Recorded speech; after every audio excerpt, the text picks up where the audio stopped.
Dimanche 19 juin, les pères à l'honneur aujourd'hui. Une journée leur est dédiée pour leurs actions, mais célébration timide. Dans ce 13h, les membres du gouvernement honorés par la ministre Euphrasie Yao et par des pensionnaires d'orphelinat. Dans le cadre de l'emploi jeune, l'édition 2016 du programme de stage pré-emploi lancé, cette année, 4200 diplômés sélectionnés par le ministère de la Jeunesse, de l'Emploi jeune et du service civique pour des stages pré-emploi, des précisions dans ce 13h. C'est aujourd'hui également la première journée mondiale de lutte contre le viol comme arme de guerre, une journée pour informer et sensibiliser sur la question. Bonjour et bonne fête des pères à tous. Aujourd'hui, les papas sont donc célébrés, mais avant, disons que votre magazine du dimanche parlera de la situation de notre forêt. La forêt ivoirienne, elle se dégrade de plus en plus. C'est inquiétant, c'est alarmant. Pour en parler, le ministre des Eaux et Forêts est notre invité ce dimanche, Louis Dakouri Tablé. Parlera donc de la dégradation de la forêt, de la situation des forêts classées et de l'affaire Tanry. Vous vous souvenez bien de cette entreprise industrielle de bois fermée à Danané. Le ministre dira quelles sont ses solutions et sa vision pour son département. Bonjour, monsieur le ministre. Bonjour, madame. Merci. Et bonne fête à vous. Merci infiniment. C'est votre fête. Après les mères, les papas sont donc à l'honneur ce dimanche. Chef de famille, une journée leur est dédiée. Célébration timide, mais en Côte d'Ivoire, pour marquer le coup, la ministre de la Femme, de la Famille et de la Protection de l'Enfant a rencontré plusieurs autorités pour leur souhaiter une bonne fête des pères. Elle était accompagnée d'une 50aine d'enfants pensionnaires des orphelinats de Bingerville et de Grand Bassam. Regardez.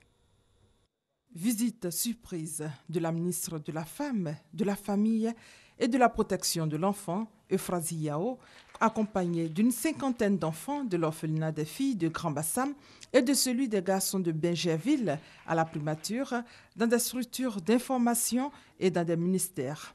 Première étape, la primature, où tout ce beau monde est venu souhaiter une bonne fête des pères au Premier ministre Daniel Kablan-Duncan et à travers lui à tous les papas du gouvernement et ceux de la Côte d'Ivoire.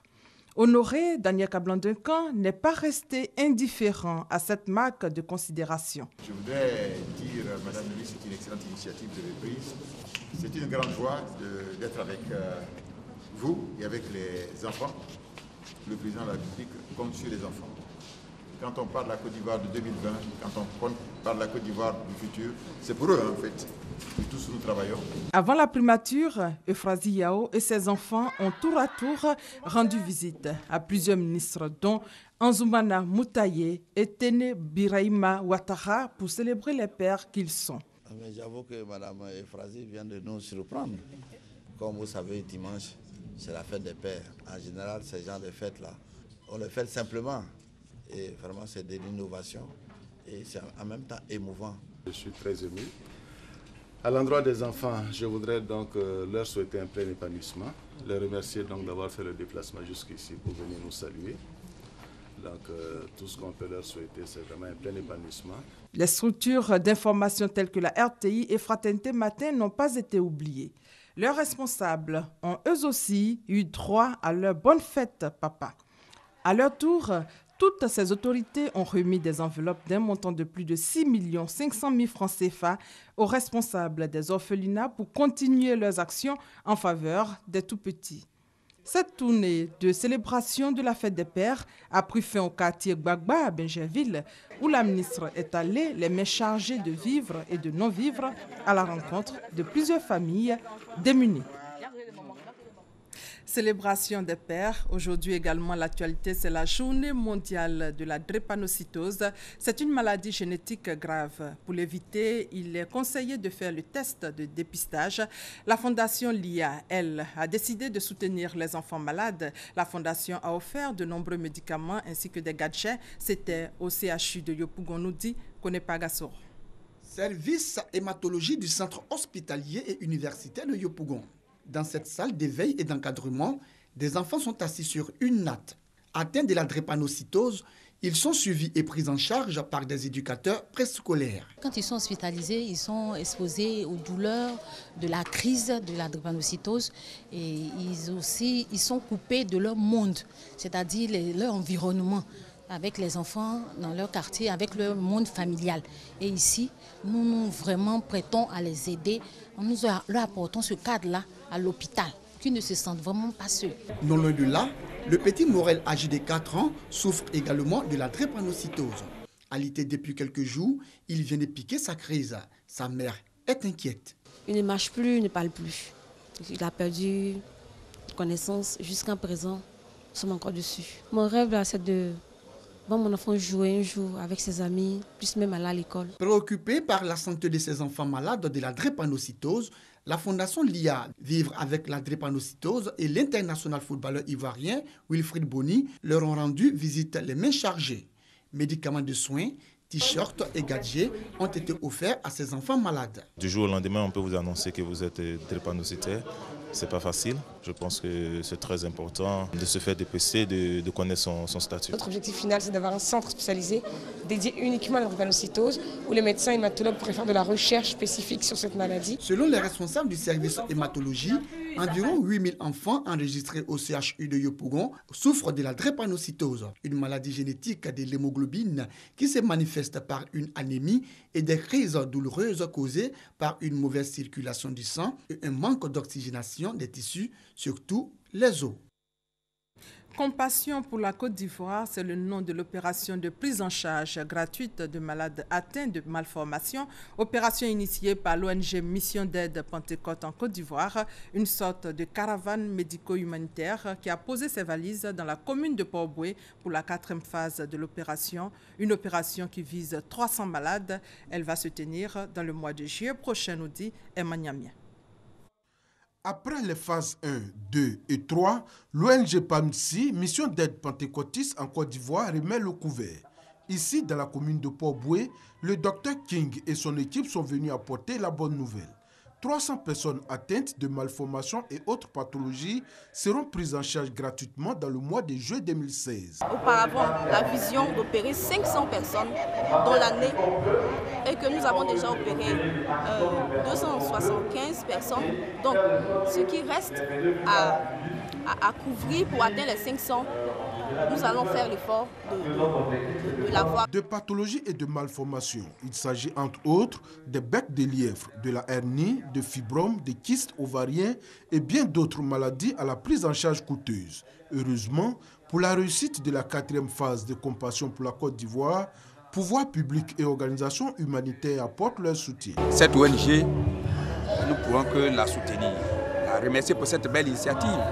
Parce que bon nombre de nos populations qui présentent cette malformation des becs de lièvre, des tumeurs par-ci par-là, n'ont pas vraiment ces moyens d'aller se faire opérer. D'où, parfois dans la population, dans leur famille, font l'objet de rejet.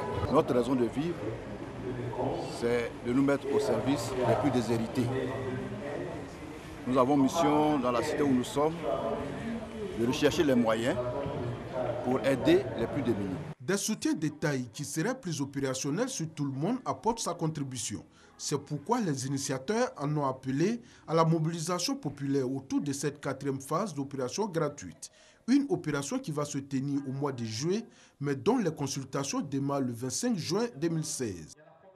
Toujours en santé, les populations du village de Zou, dans la sous-préfecture de Babli, dans le département de Bangolo, n'auront plus à parcourir de longues distances pour recevoir les soins médicaux. Le village de Zou dispose désormais d'un centre de santé rural flambant neuf d'une valeur de 26 millions de nos francs. Ce centre de santé a été inauguré par le ministre Moussa Dossonodi à Boussanogo. Babli est un village du département de Bangolo. Il est situé à 70 km de Logwali avec une population estimée à 20 000 âmes. Babli, situé dans la sous-préfecture de Zou, était sans centre de santé. Et sa population se voyait dans l'obligation de s'orienter vers les autres centres de santé en parcourant plusieurs kilomètres. Fini donc ce désagrément. Babli a désormais son centre de santé rural. Il a été construit par une compagnie de la place à hauteur de 26 millions de francs CFA. L'édifice a été inauguré par le ministre de l'Emploi et de la Protection sociale, Moussa Dosso. Ce qui nous rassemble ici aujourd'hui, c'est le développement. Ce centre de santé n'est que le point de départ des réalisations qui sont attendues dans cette région. Je sais, oui, chers parents, qu'il y a l'épineux problème de la route de Zarabaon. Oui, je sais qu'il y a également beaucoup d'autres problèmes. Nous en sommes conscients. Les élus cadres du village ont exprimé leur gratitude et leur reconnaissance aux donateurs. Les centres de santé de cette trempe, nous en avons besoin dans nos villages. Combien sont-ils, nos parents, que des maladies bénignes ont emporté sous nos yeux? Cette mobilisation exceptionnelle est la preuve que le peuple sait se retrouver autour de l'essentiel qu'est le développement harmonieux. Ce centre de santé comprend 4 bâtiments dont une salle d'accouchement, une salle de soins, une pharmacie, une salle d'attente et un bureau pour le chef de centre. À cela s'ajoute le logement du personnel. Le centre de santé de Babli sera équipé en appareils et équipements de laboratoire. En matière de TIC, allons-nous vers une digitalisation de paiements gouvernementaux? C'est une recommandation de l'atelier qui a réuni les ministères de l'économie numérique et de la Poste, la fonction publique et des opérateurs de téléphonie mobile. On fait le point avec Christelle Menant. La Côte d'Ivoire compte 3 fois plus de comptes d'argent mobile que de comptes bancaires. C'est le constat effectué en croisant des rapports de la Banque mondiale et de l'UEMOA. Au total, 7,5 millions de comptes d'argent mobile pour un volume de transactions sans cesse croissant. Le paiement mobile, de façon spécifique, est en réalité une excellente réponse aux problématiques de sous-bancarisation de nos populations et aux problématiques d'absence ou de faible formalisation des flux monétaires. En moins de 3 ans, nous sommes déjà aujourd'hui à près de 15 milliards de francs CFA de transactions par jour. Dans ce flot de transactions font figure de succès les paiements de frais d'inscription scolaire initiés en 2011 par le ministère de l'Éducation nationale. Au cours de l'année scolaire 2014-2015, plus de 90% de ces paiements ont été effectués via l'argent mobile. Il s'agit pour nos États, en réalité, d'être plus efficaces dans leurs relations avec les citoyens. Il s'agit pour nos États de réduire leurs coûts opérationnels. Nous avons mis en place un environnement réglementaire qui, aujourd'hui, mon point de vue en tout cas, est relativement proche des meilleurs standards dans le monde. Le Ghana et d'autres pays d'Afrique australe expérimentent déjà, via l'argent mobile, des services de sécurité sociale, dits gouvernements, de paiement des impôts ou d'amendes, selon la GSMA. Une association qui regroupe plus de 850 opérateurs de réseaux et de services de mobilité d'environ 200 pays et territoires. Pour son président, le fort taux de pénétration du mobile et du mobile money, la maturité des technologies mobiles en Côte d'Ivoire, constitue un écosystème favorable à la mise en place au sein du gouvernement de services de paiement via l'argent mobile. À 13h13, deuxième titre de ce journal, le ministre de la Jeunesse, de l'Emploi jeune et du service civique vient de lancer l'édition 2016 du programme de stage pré-emploi. Cette année, 4200 diplômés ont été sélectionnés pour se frotter aux réalités du monde de l'entreprise et faire valoir leurs connaissances et compétences. Le ministre Sidi Touré situe les enjeux de ce programme d'aide à l'embauche dans ce reportage de Serge Koulia. Des stages à pré-emploi pouvant déboucher sur l'embauche pour 4200 jeunes diplômés. Le programme est piloté par l'agence Emploi Jeune. Le ministre de la Promotion de la Jeunesse, de l'Emploi Jeune et du Service civique, qui lui-même a bénéficié de cette initiative gouvernementale il y a quelques années, a exhorté les jeunes bénéficiaires à se l'approprier. Jeune étudiant, j'ai eu le privilège de participer à un programme qu'on appelait le programme d'aide à l'embauche, qui avait été initié en son temps par le Premier ministre Alassane Ouattara. Et donc aujourd'hui, nous sommes venus offrir cette opportunité dans le lancement de cette édition 2016 avec l'espoir que beaucoup de jeunes Ivoiriens puissent en bénéficier, qu'ils aillent s'inscrire sur le site de l'agence Emploi Jeune, www.emploijeune.ci, où il y a de réelles opportunités pour leur insertion en Côte d'Ivoire. L'édition 2016 de cette opération dénommée Programme d'aide à l'embauche a été lancée dans les locaux d'une entreprise de la place qui a précédemment accueilli 50 stagiaires dont 18 sont passés à ce jour en contrat à durée indéterminé. J'ai été retenu pour un stage. Et tout au long du stage, j'ai également profité de m'inscrire sur le site de Emploi Jeune. 4 900 jeunes diplômés ont déjà bénéficié du programme de stage pré-emploi. Plusieurs entreprises sont partenaires du ministère de la Promotion de la Jeunesse, de l'Emploi et du Service civique dans le cadre de ce programme.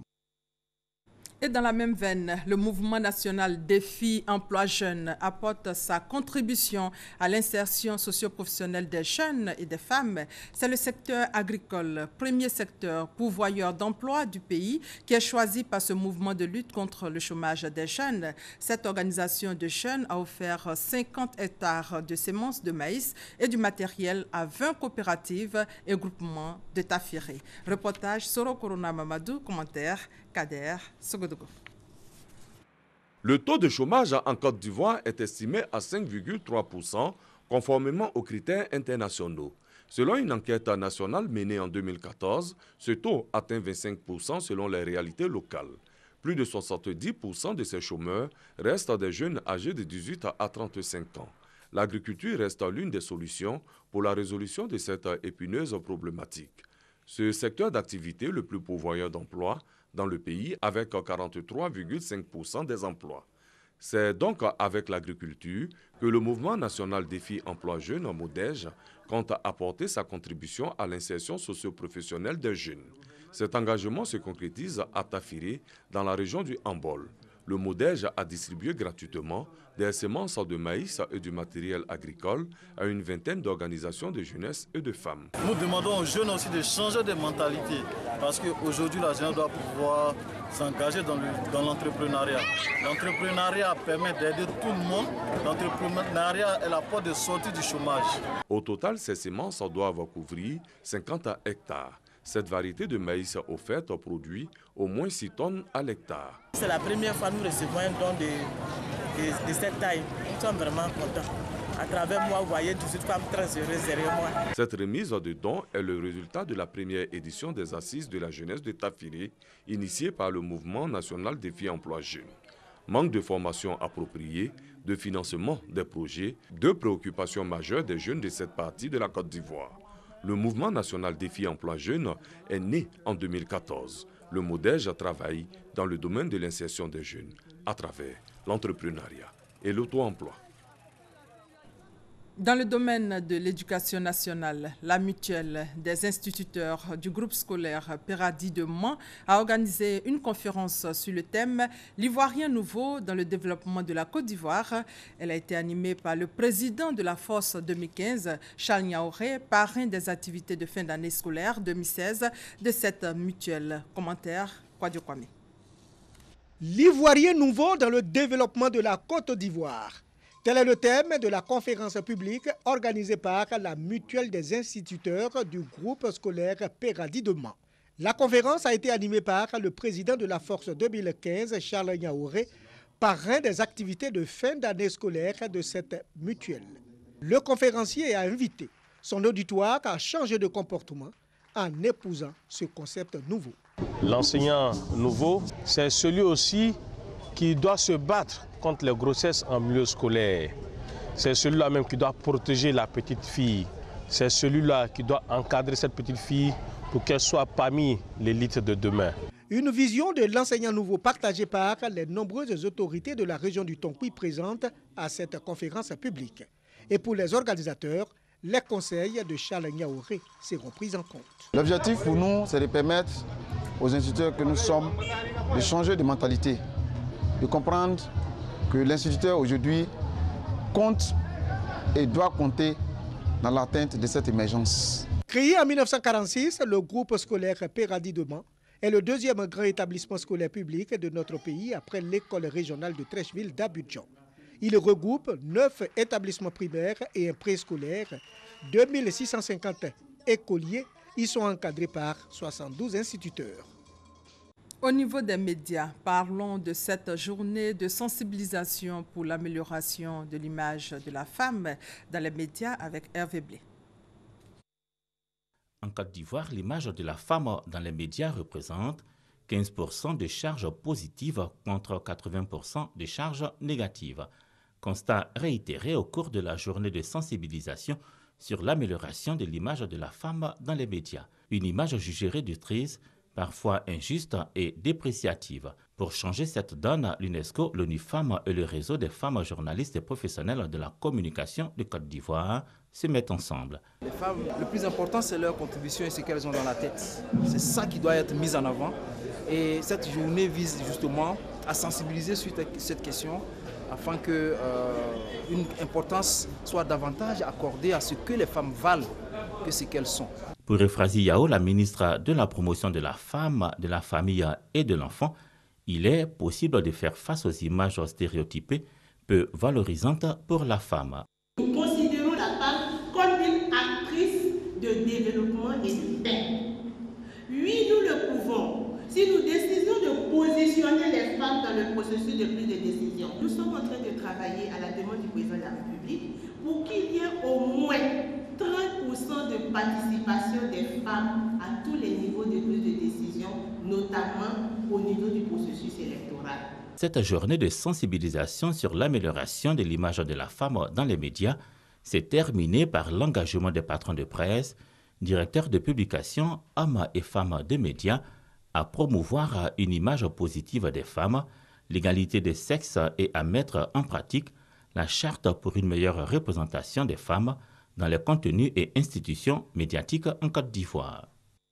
Abidjan a accueilli les 15 et 16 juin dernier un colloque sous-régional en vue de renforcer le dispositif de protection des œuvres des artistes à l'initiative de l'Organisation mondiale de la propriété intellectuelle et du Burida, le Bureau des droits d'auteur. 22 pays d'Afrique francophone ont partagé leur expérience. Serge Kolia.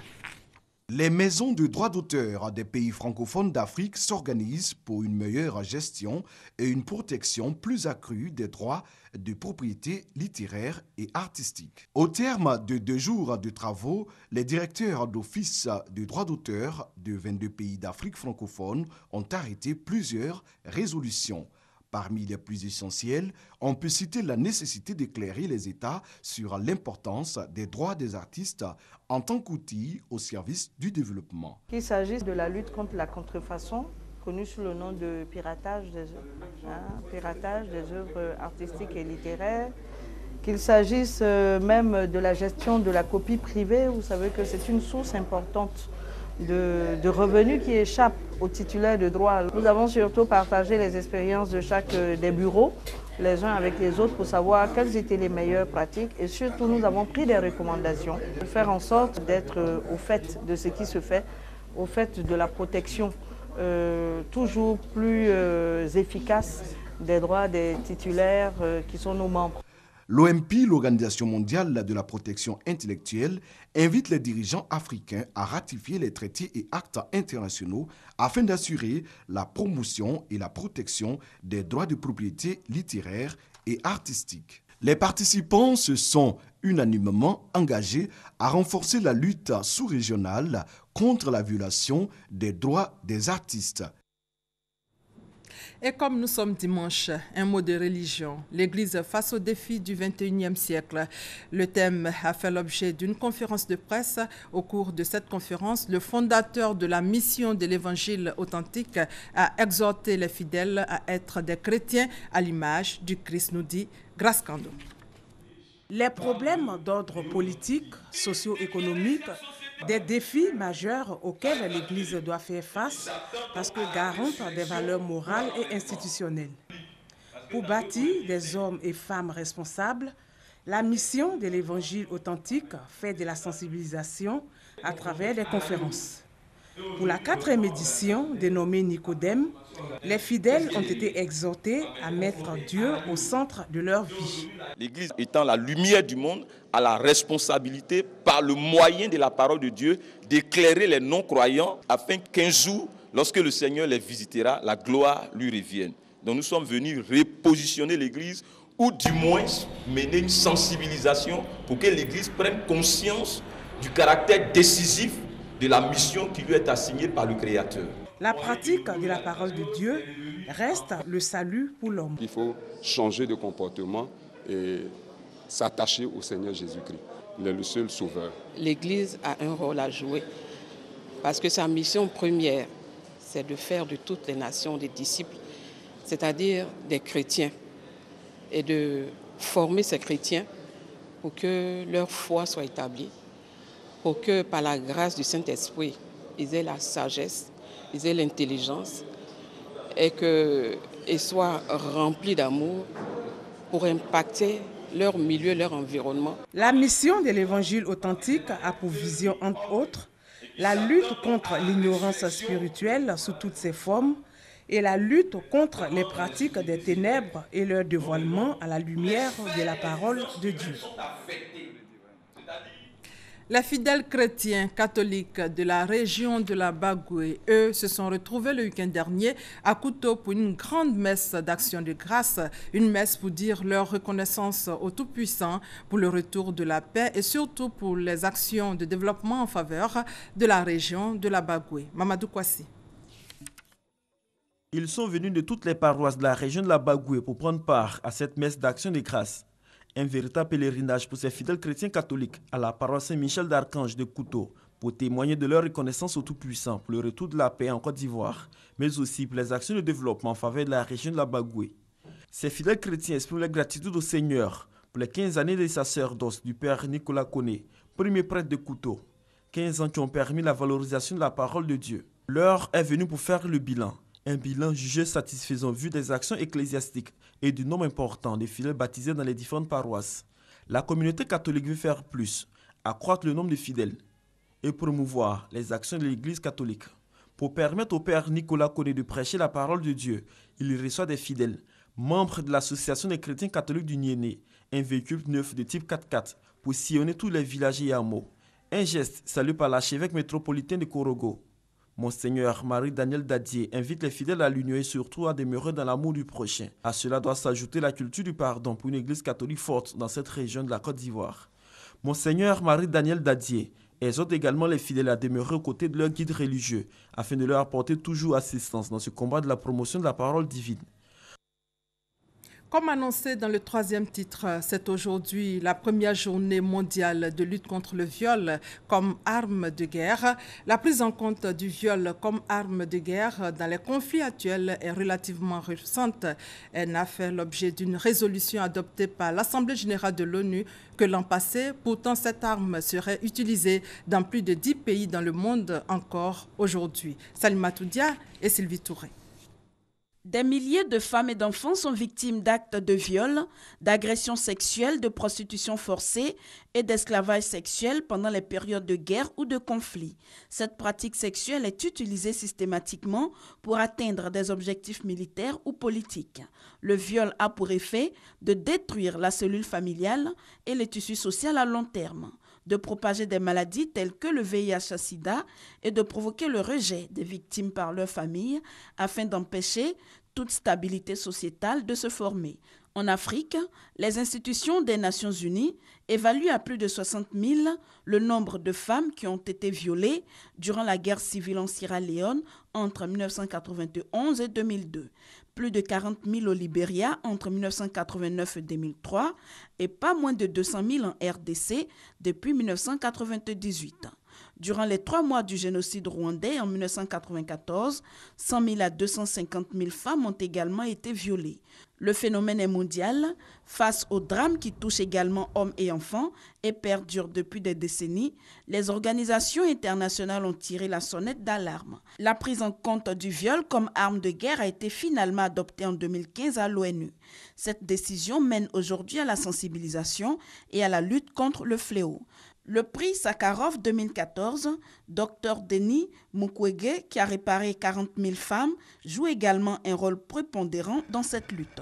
L'éradication des conflits reste, selon les responsables des questions de violences sexuelles, une solution majeure pour la diminution du nombre de victimes. Et en bref, en République démocratique du Congo, 19 corps de clandestins éthiopiens découverts dans un conteneur. Ces 19 corps sans vie de clandestins éthiopiens ont été découverts par les services d'immigration de la province du Haut-Katanga dans le sud-est de la République démocratique du Congo lors d'un contrôle ciblé.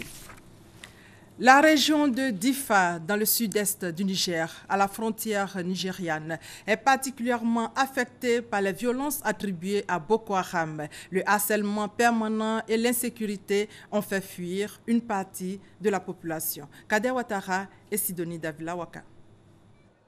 Difa et sa région sous la menace permanente de Boko Haram. Conséquence, l'économie est au ralenti. Le commerce des principales richesses locales, telles que le poisson et le poivron, provenant du lac Tchad, sont suspendus. En cause, l'interdiction de circulation des motos en provenance du lac Tchad, fréquemment utilisées par Boko Haram pour perpétrer des attentats ou mener leurs attaques. Ces activités faisaient vivre des milliers de foyers dans la région. Il y a des routes qui sont interdites par l'insécurité parce qu'il y a quelques marchés qui sont à la frontière du Nigeria. Donc ces marchés-là ont été arrêtés. Et il y a des produits qu'on transporte, surtout le poivron et puis les poissons. Donc tout ça s'est arrêté à cause de l'insécurité. C'est à cause de Boko Haram. Avant, il y en a. Il y a des circulations de l'argent qui trachent entre les nerfs, je ne sais pas, qui sont là. Mais maintenant, il n'y a pas, parce qu'il n'y a pas de population. Et il n'y a pas d'argent, il n'y a pas de boulot, il n'y a pas de travail, il n'y a pas de champs, il n'y a pas tout ça là. C'est ça les grands problèmes. Selon la société civile nigérienne, 13 000 personnes auraient été mises au chômage en raison de l'interdiction des motos qui était le principal moyen de transport. Aujourd'hui, la plupart des agriculteurs sont des déplacés internes. Tous espèrent, à défaut d'y croire, que la situation générée par Boko Haram va se résorber rapidement. Pour l'heure, une grande partie des 600 000 habitants de la région de Difa vit sous perfusion des agences humanitaires qui doivent aussi porter assistance à 100 000 déplacés internes et 15 000 réfugiés nigériens. Le 16 juin dernier, un camp accueillant des réfugiés et des déplacés a été attaqué dans la région peu après le passage d'une importante délégation ministérielle nigérienne.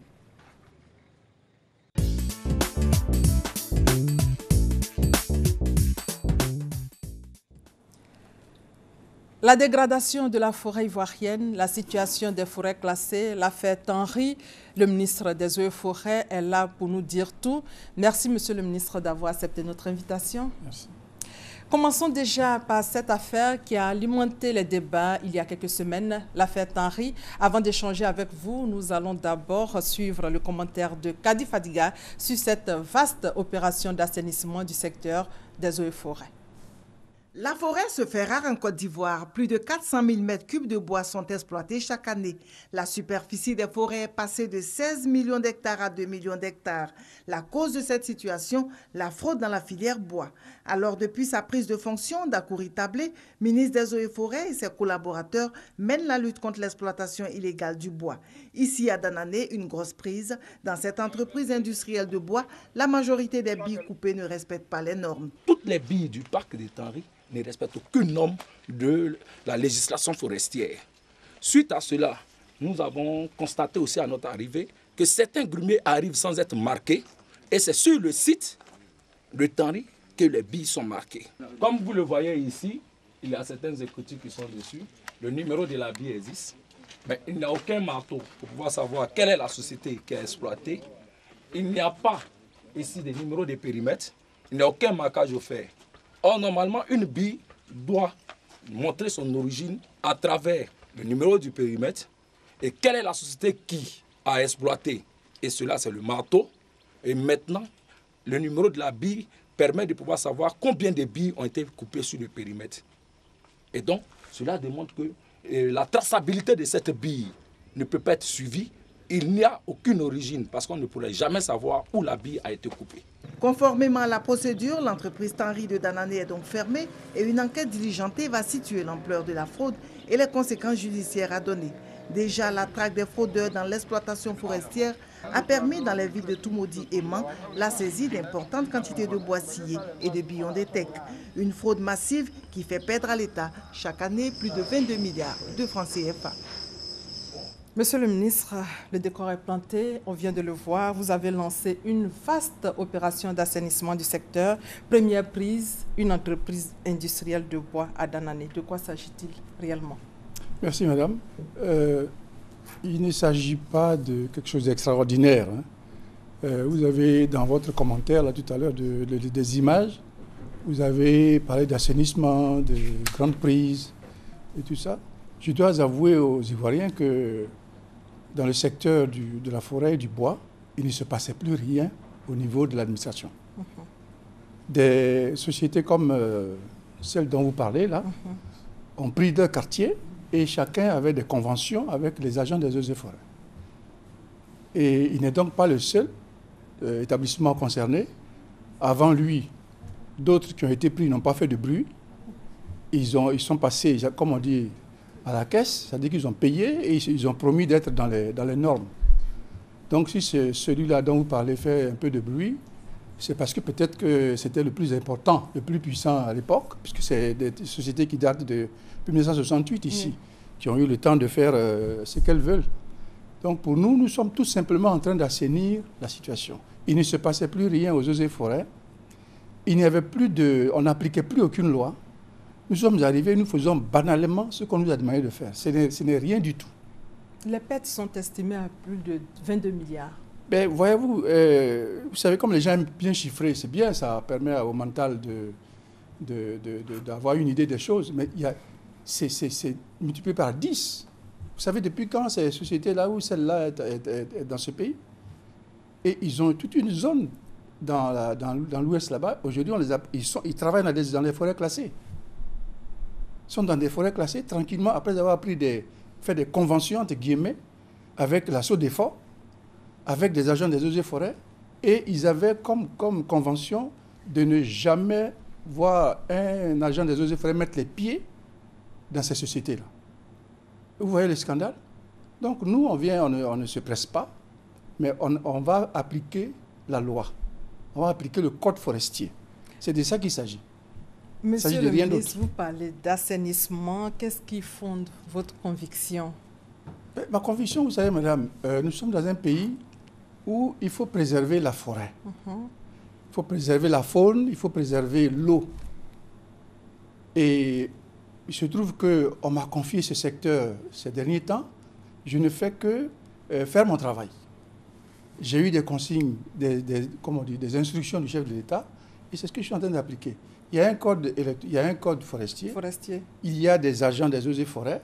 Dans quel état se trouvent, je les ai trouvés. Je vais essayer de reconditionner ça pour que justement on puisse faire en sorte que la forêt puisse, disons les reliques qui sont encore là, puissent être conservées. Préserver donc la forêt, on s'intéresse donc quelque part à la dégradation de la forêt ivoirienne. Au début des indépendances, le couvert forestier était estimé à 16 millions d'hectares plutôt. 50 ans après, on parle de 2 millions d'hectares. Quel est le chiffre exact? On entend 30 millions, 40 millions Non, en fait, c'est entre 16 et 18 à l'orée des indépendances. Et puis aujourd'hui, pour ceux qui sont, pour les optimistes, on est à 3 millions. On est à 3 millions, et pour certains qui veulent être un peu plus réalistes, plus proches de la réalité, on est à 2 et quelques. Alors vous imaginez, mais c'est qu'en 50 ans, en 50 ans, vous voyez à quelle allure nous avons dégradé la forêt. Le peu qui reste là, si on le laisse faire, si on laisse les mêmes personnes, dans les mêmes conditions, foncer sur la forêt, on peut calculer, hein, peut-être d'ici 5 ou 10 ans, on sera classé comme pays sahélien. C'est-à-dire qu'on n'aura plus rien en Côte d'Ivoire, on n'aura plus de forêt, les eaux seront polluées, tout sera pollué et nous n'aurons plus rien. Alors qu'il y avait un ministère des eaux et forêts qui existait depuis 1960. Vous avez fait l'état des lieux. Quelles sont les causes de la dégradation de la forêt en Côte d'Ivoire? Parce que c'est grave, c'est alarmant. C'est très alarmant. Bon, il ne faut pas effrayer les gens, mais je veux dire, il faut que les gens sachent. Il faut qu'on les sorte de l'ignorance. Les gens circulent Et ils ne savent pas que c'est eux-mêmes, en fait, qui sont les acteurs de cette dégradation. Il y a, dans un premier temps, il y a les exploitations forestières. Au début des indépendances, le président Houphouët, pour des raisons qui étaient tout à fait logiques, avait accordé des marteaux à des personnes pour pouvoir exploiter la forêt. Il y a aussi les infrastructures routières et autres grandes infrastructures qui participent aussi à la dégradation des forêts. Et puis mais entre autres, il y a l'agriculture. Vous vous souvenez, le président Houphouët-Boigny a dit que l'agriculture était donc disons pas la vache à lait, mais c'est par elle que la Côte d'Ivoire allait s'en sortir. Et on le voit aujourd'hui, le café cacao, les EVA et tout ça, mais c'est au détriment de la forêt. Toutes ces choses-là pourraient être faites si effectivement elles étaient encadrées. Parce qu'on ne peut pas empêcher les hommes d'avoir affaire à la forêt, mais il faut les encadrer. C'est cet encadrement qui a manqué du fait justement de la défaillance d'une administration qui était chargée de ça. Vous parlez d'encadrement, c'est ça votre solution? Les causes sont connues, quelles sont vos solutions? Vous savez, je suis arrivé il y a seulement 5 mois. Ouais. On m'a laissé le temps de regarder. On m'a dit, regardez, ne vous pressez pas. Regardez pour que les solutions qui vont en sortir puissent être vraiment efficientes. Donc j'ai pris le temps de regarder, mais je ne peux pas passer toute l'année à regarder. Il fallait donc prendre des mesures. Et dans un premier temps, il y a la forêt qui se dégrade, mais il y a aussi les hommes au niveau du ministère. Ouais. Donc mon premier souci a été de faire, disons, une attitude de contournement. L'objet est là, mais il faut le contourner. Donc j'ai créé une unité spéciale d'intervention qui, malheureusement, alors que ça ne devait pas être le cas, qui est obligé aujourd'hui d'intervenir sur tous les domaines. Alors qu'au fond, il existe dans les différentes régions, il existe des unités régionales qui dépendent du ministère, mais qui ne font plus rien. Donc il fallait créer une unité de ce genre pour appliquer tout simplement la loi. Et c'est dans l'une de ces activités que nous avons vu la saisie de cette société dont vous parliez tout à l'heure.